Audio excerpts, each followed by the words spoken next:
দম থাকলে ফ্রিতে বাসে চড়ে দেখাও। হ্যাঁ আয় ভাই, আজকে তোদেরকেও আমার দম দেখাবো, ফ্রিতে কি করে বাসে চড়তে হয় তোদেরকেও শেখাবো। আসবে ভাই, হঠাৎ কেন? তোর কি এমন এমার্জেন্সি হয়েছে জাঙ্গিয়া সেল ছেড়ে আসতে হলো? রিল্যাক্স বয়স, আমি বাসের টিকিট কেটে নিয়েছি, হোটেলেও বুক হয়ে গেছে, তোদের যা লাগে তাতে সব দে। এখন দাদা ফ্রিতে কোথাও ঘুরে দেখাও। এগুলো কোনো ব্যাপার? আসো তোমাদেরকে একটা টেকনিক শেখাই সবার সামনে ঘোরার।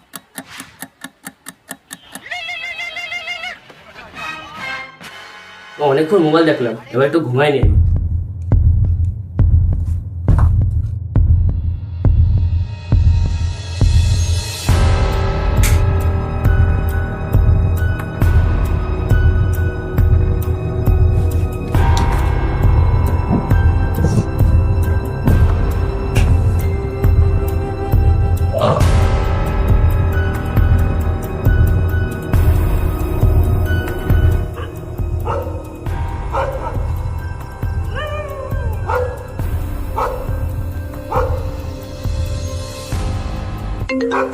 What?